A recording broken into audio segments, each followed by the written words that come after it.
preparing for the next class in a couple months after that. So let's get in it. We're going to start with a little bit of a review, because we're starting back when Paul was first condemned, and or not condemned, but asked to be sent to the emperor. So he was with this man named Julius. They started out in Caesarea. They went to Sidon, ended up in Myra. Then they went above roads. They went past Sindus and ended up in Fairhaven, which was near Lycia. So that gets us up to beginning of chapter 17. In 17, we saw them try to make their way to Phoenix, but you can see this wind down here, the direction of wind, Gurgale, that's what that wind is now called. And let me tell you, I studied a little bit about that wind, and there's all these different named winds all around the Mediterranean, but this one is known for coming up out of nowhere. It just starts full force, like our Santa Ana winds. It's from a high pressure zone over the land and going. The winds typically get to about 120 kilometers per hour, which is over 130 miles an hour winds. They have been clocked, the highest ever was just over 300 kilometers an hour. We're talking tornado speeds of this wind. Normally this wind only lasts about 3 days. So they're gone for like 14 days. So I think what happened is they were blowing south, and then there's another wind that starts to the south and goes all the way up into the Adriatic, this tunnel of wind, and they were caught in that. And that's why they said they were wandering around the Adriatic. And that was a more wet wind. However, we'll talk more about that. The thing is, they were hit by that wind. And with wind speeds that high, I'm pretty sure, and we're going to go over that verse, Dion brought up a point when it says they dropped sea anchors in my version. In his version, it says they lowered the sails. I did research on that, and I looked at 20 some different versions, and it's because nobody knows exactly what that Greek word was referring to. Half of them say dropped sea anchor. Half say lowered the sails, with about 5 or 6 other ones saying sea gear, because that's what the word actually means. They lowered the sea gear. Well, what is the sea gear? Is that the anchor or is that the sails? With 130-mile-an-hour winds, there's basically no way they would have had the sails up. They would have been ripped to shreds. So I'm pretty sure that it means sea anchor. But again, that's one of those things you can just give your best guess. So we'll just run down very quick here. Before very long, they rushed down the violent wind called the Iroquois. It's now called the Gurgale, I was just telling you about. They were in the boat, and instead of getting to Phoenix, they're pushed below Claudia. Cuda. What? I thought there was an L in that. Ignore my mispronunciation of names. I'm not very good at that. After they hoisted it up, they supported cables underground. This is where they undergirded the ship because they were afraid they were going to run aground. And remember, I said that the shallows of Syrtis was along the north coast. I looked into that too, because if they were blowing a different direction to a possible different island, how could they have done that? And the Greek word just means shallow rocks. So again, this is something that is an interpretation of what the Greek actually said. So it really just meant they were afraid of running around on shallow rocks. So it could have been the Syrtis, or it could have been the many islands that are anywhere in that area. So eventually, though, they end up on another island, either Malta or another island that's just barely on the top of the screen. You know, the little back end of the green, there's an island up there with the same name, and there's a lot of people who believe that that was the island. And during this week, I spent hours and hours researching it, and everything points to that. The wind, they have poisonous snakes, Malta doesn't, all these facts. Except for when I got to this chapter, there's one thing that makes me think, And when we get to verse 3, I'll show you. But so I'm 50-50, and that means we can't be sure. Most during the 7th and 10th century, they thought it was an island up there. During the 15th century, the Catholic Church settled the St. John's Monastery on Malta and proclaimed that this was the place. So there was political reasons. It could be either one. We don't know. So I'm just leaving it out there. I was going to do a whole bunch of slides and all the data, but now I'm not going to. So their winds are pushing them this way. They end up going that direction at least. When the 14th day came, as we were driven about, the sailors surmised they were approaching some land. Remember I told you that's because they could hear it on the rocks. They took soundings. They found they were 120 foot and then 90 foot of waves. And fearing that they might run aground, they cast 4 anchors over the boat to hold it fast. Then as they were coming in, they struck a reef and got stuck. And we know the ship starts to break apart. They have to abandon the ship and swim for the shore. And this is my new graphics. I'm not going to go with the AI generated graphics this week. It's going to be cartoons. So, telling them that the rest should follow and get to the shore however they could. So if we just go with tradition, that's supposedly where they're landed. Even that's disputed. It could be that coast, the inlet down at the south of the island. It could be the one next to that one. Or it could be a completely different island. So don't be fooled. I found an interesting thing. After they declared that this was the island, it generated lots of people going on these pilgrimages following Paul. And the islanders used to sell shark teeth as petrified viper tongues from the snakes that tried to bite Paul. And they have all these pictures of these. Nobody knew what shark teeth looked like back then, so they believed anything. So the islanders were selling these souvenirs. I just think interesting. Anyways, that gets us up to chapter 28. The key events in chapter 28 is Paul's still on Malta or Melita, and Paul under house arrest in Rome. When they had been brought safely through, when we found out that the island was called, the actual word here is Melita, which, like I said, there are 2 islands in the Mediterranean with that name. Most of the versions of the Bible put Malta there, but it could be either island. What is the King James? Do they have Malta, right? Because they took it from the Vulgate, and the Vulgate interpreted as Malta also. Yeah. The natives showed us extraordinary kindness, for because of the rain that had set in and because of the cold, they kindled a fire and received us all. So they swim out of the ocean, they're soaking wet, it's raining, it's cold, and the natives there are hospitable, and they put a fire out. But when Paul had gathered a bundle of sticks and laid them on the fire, a viper came out because of the heat and fastened itself on his hand. So that's one of the points against Malta. It does not have nor any appearance that it ever had poisonous snakes. The other island does. When the natives saw the creature hanging from his hands, they began saying to one another, "Undoubtedly this man is a murderer. Though he has been saved from the sea, justice has not allowed him to live."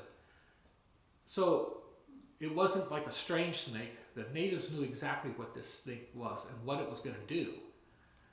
However, he shook the snake off into the fire and suffered no harm. So he just takes the snake and throws it in the fire. But they were expecting that he was about to swell up or suddenly fall down dead. But after they had waited a long time and had seen nothing unusual happen to him, they began to change their minds and began to say that he was a god. So, Paul, how many times has Paul been called a god now? Multiple times. You know, you can see some of it. He's doing miracles. He's healing people. And so you can see where people maybe start to think that. All he did here, though, was survive a snake bite, and he's already labeled a god again. Now, in the neighborhood of that place were lands belonging to a leading man of the island named Publius, who welcomed us and entertained us courteously 3 days. So the place isn't totally in the sticks. The island has some Roman people living there in like in a villa, and they graciously entertain. Well, it's not just Paul; it's 287 people. And it happened that the father of Publius was lying in bed, afflicted with recurrent fever and dysentery. And Paul went in to see him, and after he had prayed, he laid his hands on him and healed him. And that was when you would think people would say, whoa.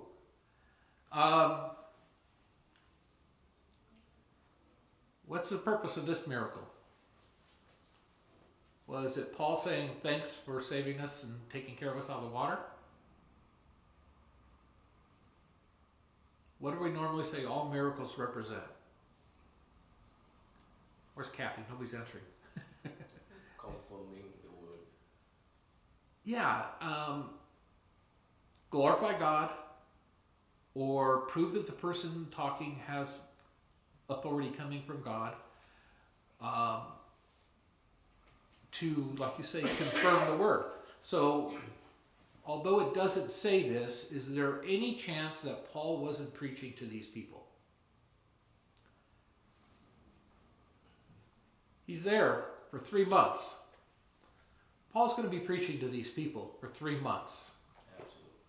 So this miracle sets up both the snake bite and this miracle, and the ones that will follow set up his authority. So he heals the man's father. After this happened, the rest of the people on the island who had diseases were coming to him and getting cured. They also honored us with many marks of respect, and when we were setting sail, they supplied us with all we needed. So Luke, though sometimes very verbose, gives us very little information about this. I get the feeling that he's winding his whole book down. That I've often said I thought that this was a defense of Paul in Rome, and maybe time's running out or something, because he doesn't even mention were any of them baptized or anything like that. And normally he's pretty good about that, especially they're there 3 months. You think that they're going to make some headway there preaching to them. Dion. But there are a lot of occurrences like that where you might think, well, what happened here? What was the result here? So sometimes we just get glimpses of the story, and like you're doing, there's an inference there. I mean, what's he done everywhere he's gone? He's preached the gospel. So why would we conclude that he's not to this group that lodged him? Of course he did. It's not a far-fetched thing to conclude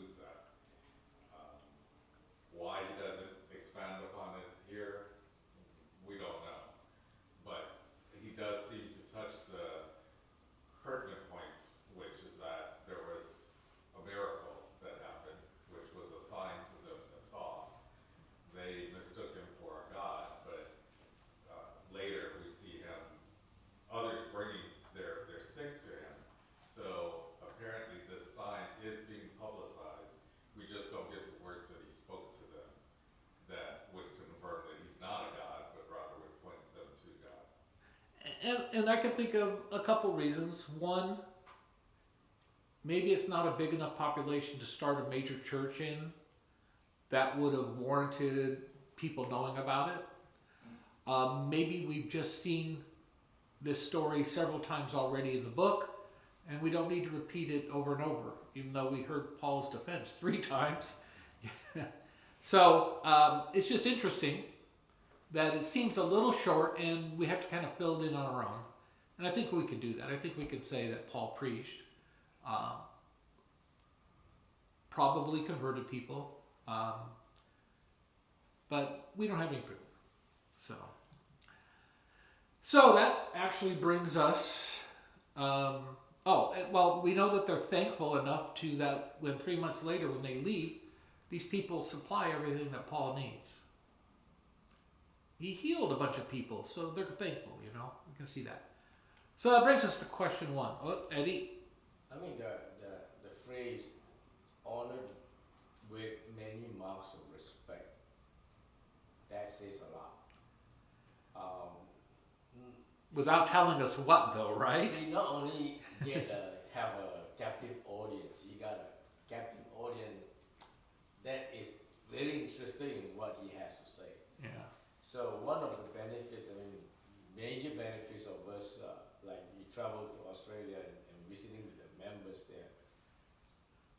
If we join a group and we mention someone they know, the preacher know or acquainted with, the hospitality is unimaginable. Yeah. So the thing is, what happened here and those that follow him on to Rome, he has a network of people there already. Everywhere he goes, it seems like, doesn't it? Yeah. We're going to see several places where he's got some people. Yes. And I'm sure he now has one on this island if he ever came back here too. Right. So, yeah, I wonder the same thing. I wonder what marks of respect, but there's not enough there to know what that could possibly point at. Other than a gold plaque, who knows, or a watch or whatever, something like that. So that brings us to question number 1. What were some of the events that occurred on Malta? Throw them out. Snake bite. Snake bite. Well, first he landed. Then he got a snake bite. Then he threw the snake into the fire. Then they thought he was going to die. And then, oh, he's a god. And then he healed the men, and then many other men. So that was a series of different series of cartoons that were made for kids. I liked them. The looks on the faces were. So at the end of 3 months, we set sail on an Alexandrian ship, which had wintered at the island and which had the twin brothers for its figurehead. This is the verse, I said 3, I don't know why it's verse 11. This is the verse that makes me think it isn't the other island, and it's the only one. Everything else points to the other island. The other island wasn't in a place where it could have an Alexandrian grain ship spend the winter there. There were ports nearby, other islands and on the land, but not on the island.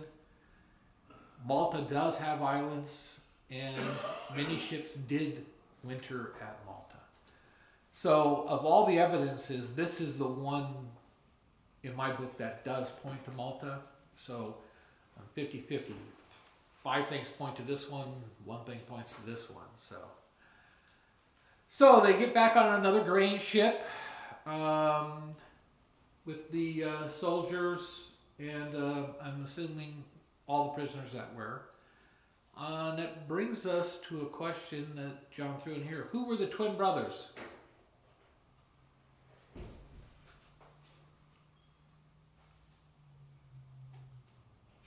This is a question for Dion.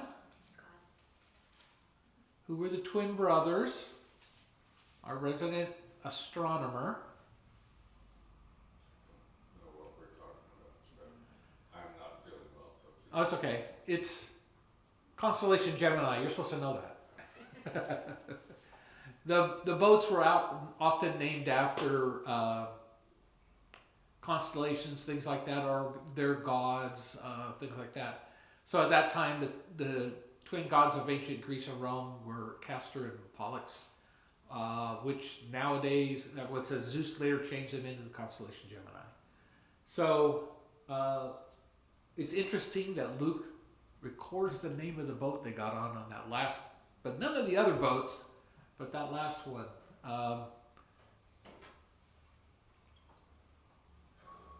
After we put in at Syracuse, we stayed there for 3 days. So Syracuse is right there on Sicily, which used to be a point of, I thought, that meant Malta, because look how close it is. Why would they come from the very top of the screen up there in the orange area all the way back down here? Until I looked at a good map of Italy, there's these giant mountains that run down the middle of Italy, and I calculated sailing time and walking across Italy, and the difference is 17 days if they tried to land on the coast and walk, and 12 days if they sailed around. So even if they had been up in that other place, they would have sailed around and end up coming this way anyways. So again, they're back in civilization, we would say. They're back in a main city, and it says they stayed there, 3 days? And from there we sailed around and arrived at Rhegium.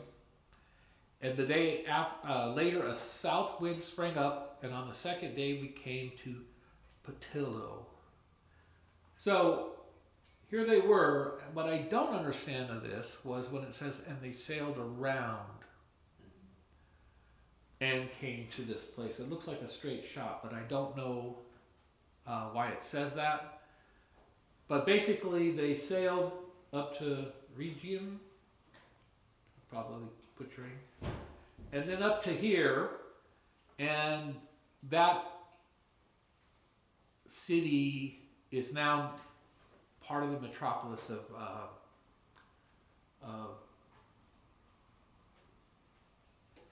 Italy. Yeah. So that area is all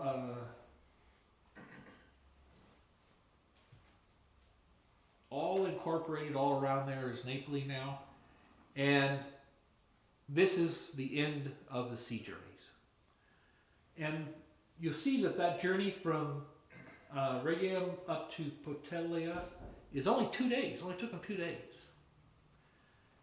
The thing about traveling on a boat, it only travels, they say, somewhere between 4 and 6 miles an hour. But it travels 24 hours a day. So even if you say 5 miles an hour and in 24 hours, that's 120 miles. Walking, I looked up some things, and they said people traveled between 15 to 20 miles on Roman roads walking back then, which I know is a little slow, because if you look at the California missions, they're all about 30 miles apart, because that was considered a day's travel. If you walk 3 miles an hour and you walk for 10 hours, you walk 30 miles. And that's the average walking speed is 3 miles an hour. So when they said 15 to 20 miles, I don't know why that was, unless they were counting like carts and stuff like that. Anyways, you can see a ship is, though may be a little bit more expensive, would have been many times, 5 or 6 times faster than walking. Plus, you don't have to walk around big oceans when you take the ship across. Yes? When you travel by sea, they don't call it miles, they call it knots, right? Yeah. I was converting it to miles because most people don't know what knots are. Yeah.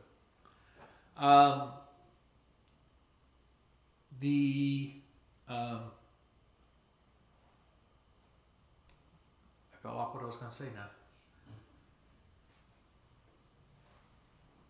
The average travel back then was mostly still by foot. Um, the Romans are famous for their road networks. I think I later here have a slide that shows their road networks and stuff.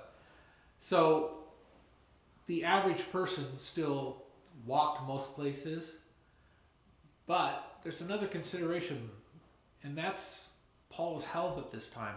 Every time we stop somewhere, he's having people minister to him. So I'm wondering, is he not healthy enough to be walking, and they're taking boats for as much of the trip as they can? Is it the speed thing? You know, it's kind of a hurry up and wait thing. He sat in prison for 2 years. He's going to go to Rome and sit for years. So I wonder if it's a health thing or what it is, because he's going to have to take a road for the last little put anyways. So let's get to that.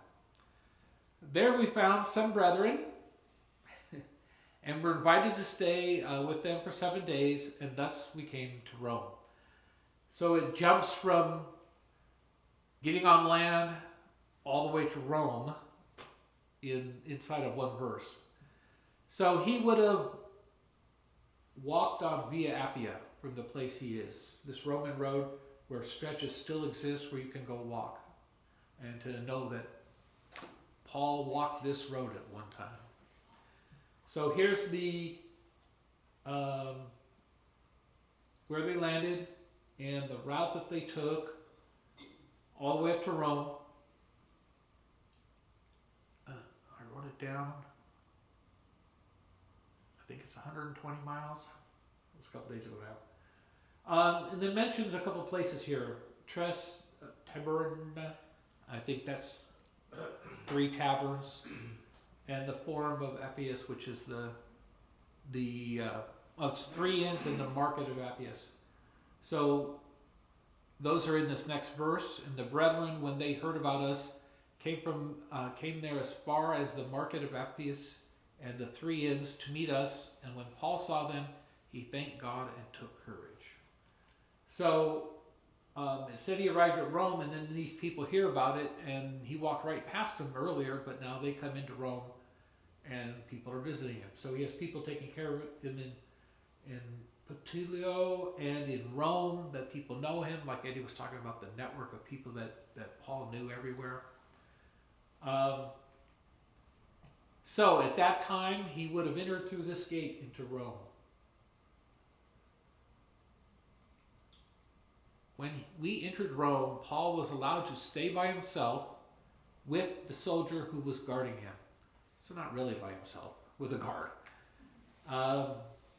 But considering the alternative of being thrown into a prison, that was a pretty luxurious thing.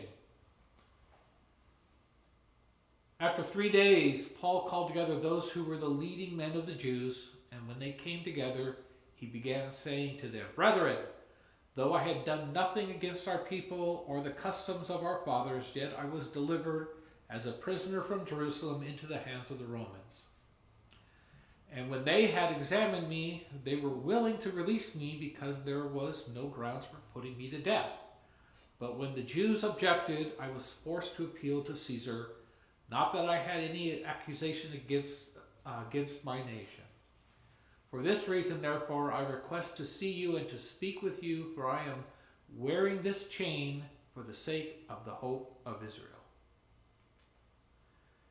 They said to him, "We have neither received letters from Judea concerning you, nor have any of the brethren come here and reported or spoken anything bad about you. We haven't heard about you. Who are you?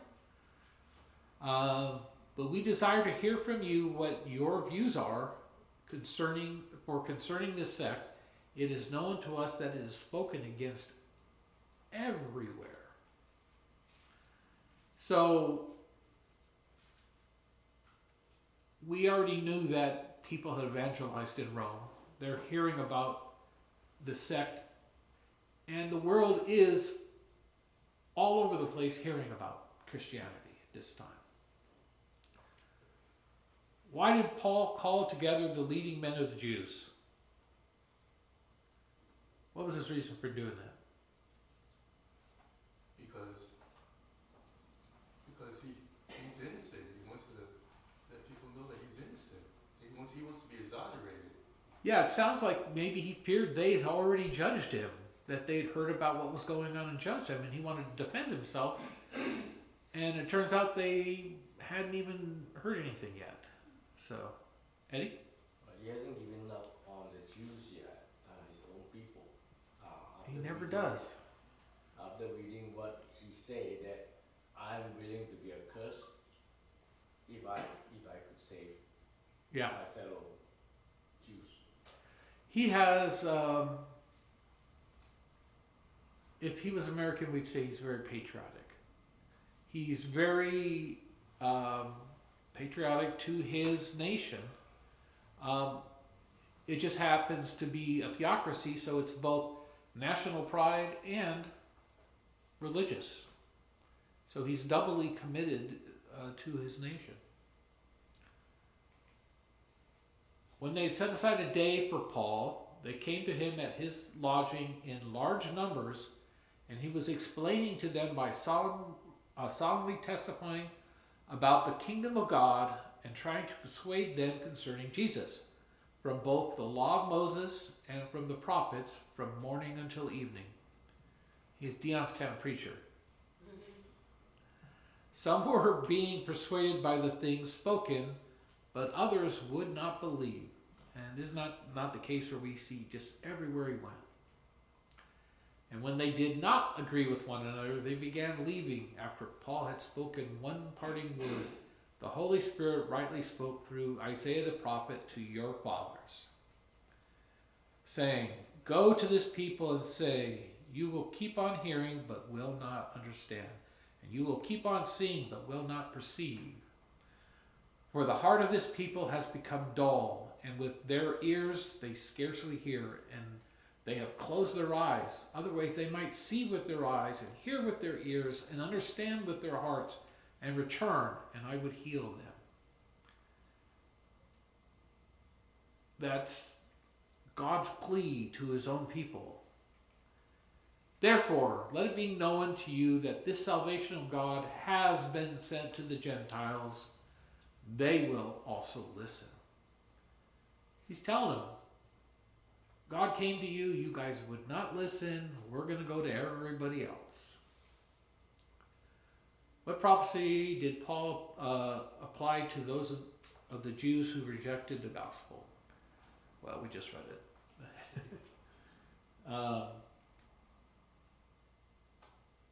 Can we find another place where in the New Testament where this passage was used? And I actually wrote them down. It's from Isaiah 6, 9 and 10. It's also used in Matthew 13, 14, and in Luke 8, verse 10. Everybody's quoting Isaiah.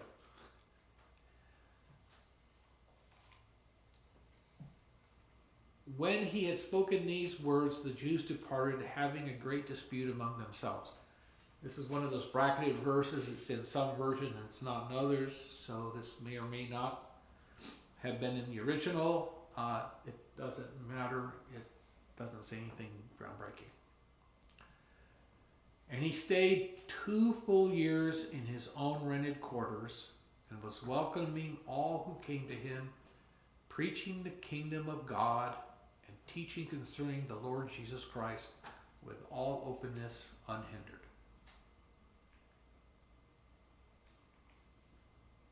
How long did Paul stay in his own rented quarters?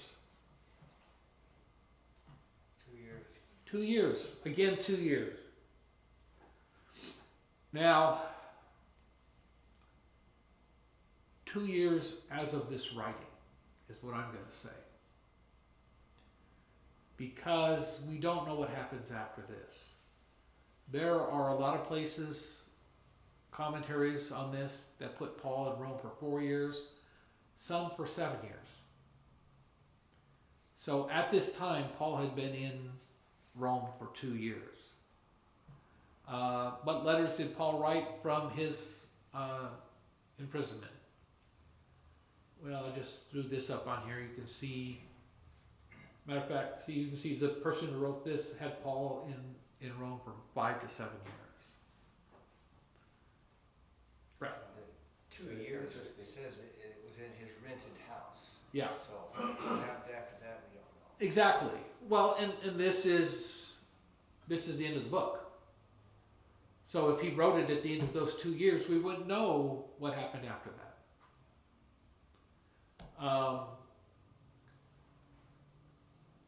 I've got some people has gone through history and put stuff, and I got something. If we have time, I'll go through a little bit of it. But so there's the answer to our last questions.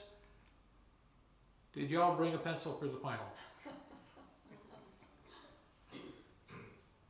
The final is where? Go ahead, Eddie. Interesting, he wrote a book of Thessalonians from that stay in Rome, because he did say that God will send a strong delusion on those who prefer lies and unrighteousness. Yeah. Well, And most people believe that Paul was set free. He's there 2 years. I'll give you a little bit of history. He's there 2 years because Nero killed his mother-in-law and left Rome for 18 months, fearing that his own people would stone him to death. Then he comes back, and now he hasn't been there to judge any cases for 18 months, so there's a huge backlog. There's no indication that the Jews ever sent anybody to confront him. And so the speculation is that Paul was released at this time, and that this may have been when he went ahead and did his traveling to Spain. We all know eventually what happens. Eventually, there's a fire in Rome. Nero's not in Rome, but a rumor starts that Nero was playing his fiddle and comparing the burning of Rome to the burning of Troy. And no matter what he could do, he couldn't get rid of this rumor. And one of his big palaces that he had wanted to rebuild was part of the fire. And so he cleared this big area out and started to build a new palace. And the rumor persisted that he started the fire to clear out this land so he could build this new palace. And all the low slummy areas that got burned, he rebuilt with wide streets and stone houses so they couldn't catch fire again. The rumors would never go away. So what Nero did after 2 years after the fire is he made Christians a scapegoat. And he said, we caught them red-handed, these are the people who did it. And he went on to crucify and use Christians as light posts on the roads and persecuted the church savagely. And this is when, during the time that it's believed that Paul was executed. He was taken back to Rome. They think he was put in a dungeon, not in a rented place. And when he was tried, he was executed, crucified also. So all of this, and I have just like a ton of knowledge on what's believed. Problem is, it's not biblical. It's historical. There's bound to be inaccuracies in it, but it's very interesting. If I had taught last week, I would have done a lesson just on what are the things that could have happened to Paul after he was done. If he was released, he just went on preaching Jesus until he was caught and crucified. Because that's who Paul is. question. Yes. Remember Aquila and Priscilla? Yeah. They left Rome, right? Yes. Was it because they were told to leave, or Yes. Earlier, the Emperor Claudius kicked the Jews out of Rome So it's under a different. under a different emperor. Yeah, it was under Claudius, not Nero. Wilson. Yeah, I want to get back to your comment about why did Paul hew that person, the Molotovs? He did it for two reasons, I think. One, he did it out of gratitude because they were gracious to him. Two, he did it out of love because he loved God and he wanted to spread the word of God. Well, like I said, I thought it was partly gratitude. They housed him. But also, whenever there's a miracle done, you don't get to just throw miracles around. They have to be for a purpose. And like what you're saying is basically what Dion was saying. It was a sign. We know Paul, he would have preached. And a sign, a miracle, something that can't be done by ordinary people, is a sign that gives you power and that shows you have authority so that these people will listen to you. So anyway, let's get back to this test here. The questions are, where is the plan of salvation taught in Acts? Now don't look on my screen. We don't have pencils, sorry. Oh, I forgot your pencils. So, one thing I would hand out during our class when I was teaching this to the young adults was that you see the plan of salvation all through the book of Acts. And that if you just know these stories, you can teach the plan of salvation to anybody just by knowing the stories that are in Acts. And we've hopefully brought those stories to life for you so that they're not just some words on a page now, they're an image in your mind. So I paused that up there long enough. If you want to record it, you can look at the video online and write that all down, or you can ask me for a copy also. The most important scripture there you missed out, huh? I didn't make this whole chart. I mean, you know which one I'm talking about? That Ananias telling Paul, why carest thou? Yeah. I thought that was important because clearly it says that it's for the removal of sin Yeah, but we have the eunuch. and the calling upon the name of the Lord is after that. Well, that's Cornelius. You're talking about Cornelius, are you not? No. He's conversion. He's telling, I think, Agrippa was there. Oh, you're talking about Paul's conversion itself. Yeah. Oh. Yeah, you're right. It doesn't have Paul's own conversion on here. So you have to make this chart and add that on there. Revise it. So, thank you, class. Class really is dismissed. This is our last thing. We So- don't get a grade? Were you here? You passed. Thank you all for Thank you. another year of this. I finished this. First time I taught this 15 years ago. I thought it was 10 years ago. I kept saying 10 years. And I looked at it. It was just a few days ago was the 15-year anniversary. It was 2010. So. And the other thing with miracles, if somebody got healed, especially the chief's father, you think that's the only healing that he did? No. It says everybody brought him their people. Right, exactly. So the word spread very fast. Yeah, the next verse, verse 9, which I almost didn't have. The last minute I'm going through, and somehow I deleted verse 9, so I added it back in. But in verse 9, it says that all the island's population brought their sick to him to be healed. Right. So, yes. All right, Brad, I believe it's you now. If you'll come up and take my place, I will go back and run the songs. Thank you all. Thank you. Thank you.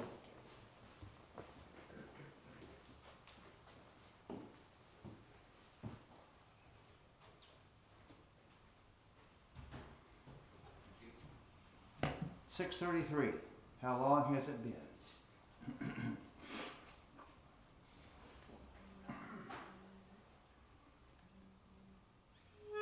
No soul. How long has it been since you talked with the Lord and told him your heart's hidden secrets? How long since you prayed? How long since you stayed in the... Sorry, it wasn't working because I'm not behind the desk. Where am I at now? Okay, how long? Clicker has interference. All right, where do you want to start, Brad? Okay. How long... You want to start at verse 1 or 2? Let's start with verse 1. Okay. Okay. How long has it been since you talked with the Lord and told him your heart's hidden secrets? How long since you prayed? How long since you stayed on your knees till the light shone through? How long has it been since your mind felt at ease? How long since your heart knew no burden? Can you call him your friend? How long has it been since you knew that he cared for you? How long has it been since you knelt by your bed and prayed to the Lord up in heaven? How long since you knew that he'd answer you and would keep you the long night through? How long has it been since you woke with the dawn and felt that the day's worth the living? Can you call him your friend? How long has it been since you knew that he cared for you? Number 105. I am thine, O Lord.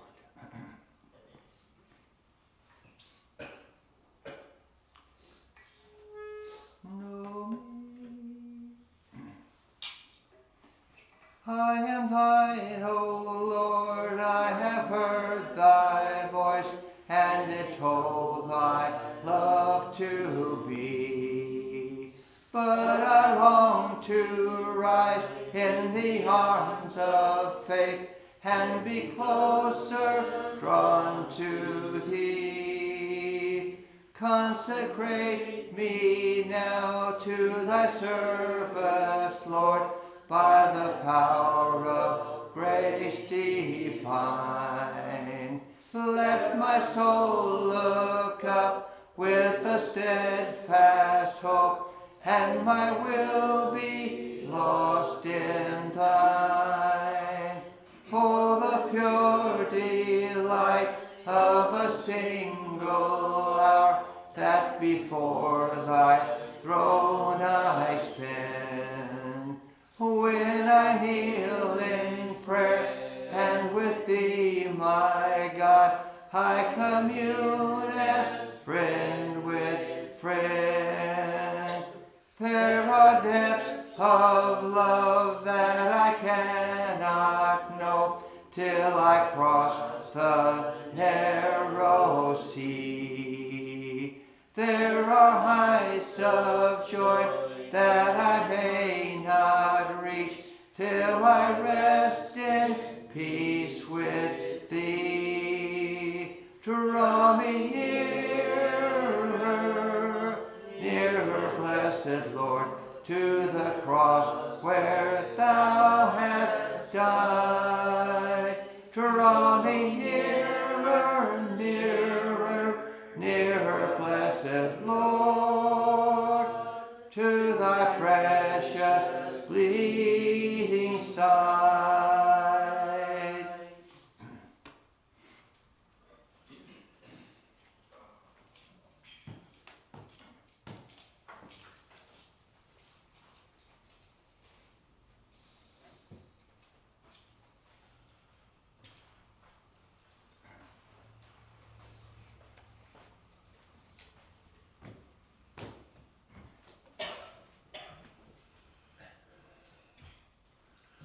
At this time, we'd like to